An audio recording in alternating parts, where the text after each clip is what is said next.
presently serving as the senior pastor of Church Street in downtown Knoxville, Tennessee, right on the edge of the wonderful University of Tennessee campus. My wife Nancy, of 35 years, is with me. She just stand, and I'm so thankful that she is with me today.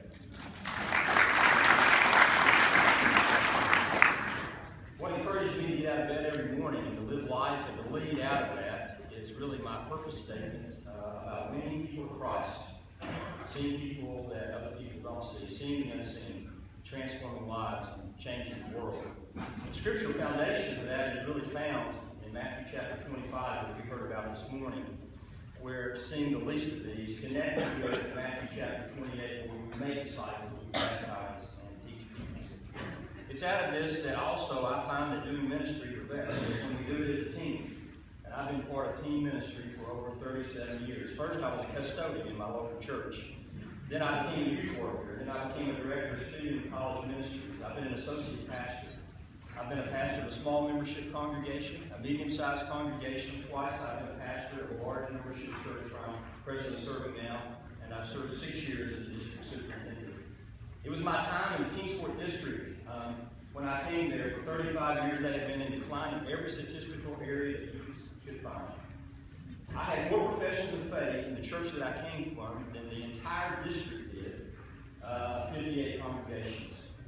People began to ask me the question, what are you going to do to help our church? Most of them asked it sarcastically, as you can imagine. I began to wonder after a few weeks, what am I going to do?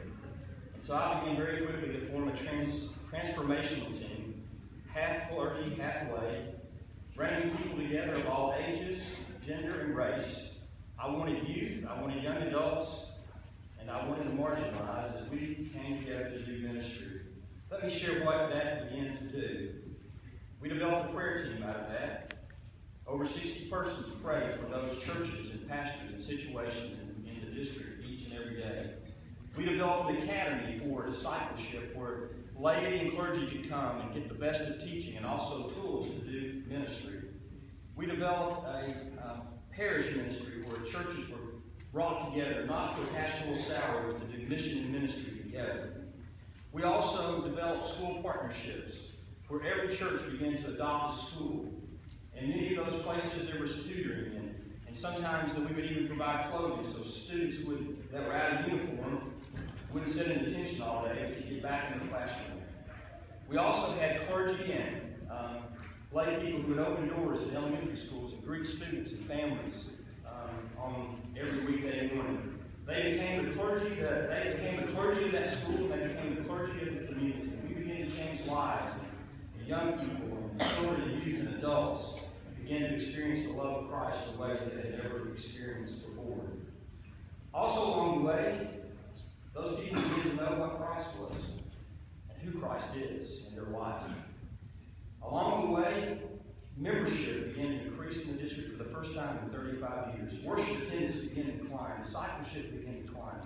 And also financial giving was at an all-time high. We led the Holston annual conference in percentage of giving to our fair share and also to our district. Twice we gave 101% to the conference fair share.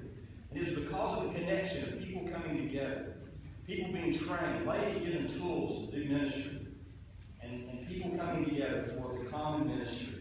We also started new ministries. One of those was Shades of Grace. Not Shades of Gray. Shades of Grace United Methodist Church. And in the first 20 months of that church beginning, it started out our transformational team. It was supported and encouraged. And today, if you go to Shades of Grace, there will be 400 people that will gather there for worship. Half of them will be homeless. And that church has been able to enable people to get their IDs, their GEDs, jobs, and to move from homelessness to having homes.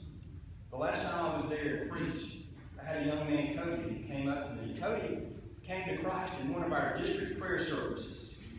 And somebody said, something good can come out of the district event. And Cody said to me, he said, David, I may never see you again, but I want to pray for you. And I want to give God thanks because tomorrow I'm going to have a home for the first time. If you go there today, Cody is one of the leaders in that congregation. He's buried as a newborn son, and his life has been transformed. You see, it is about winning people for Christ. It is about seeing the unseen. It is about transforming lives and changing the world. And so we were very much transformed there in that district. I've also been a pastor of students, and we've had phenomenal growth there from 35 to 250. I led a medium-sized church to be a large membership church. And so when I think about my passion is about developing relationships with people. It's about bringing people around me that are stronger than I am and diverse in order for us to have a common theme of ministry. So friends, that's my passion. That's who I am. And if I have the opportunity to be a bishop in the United Methodist Church, that is what I will bring to the name of conference. Thank you.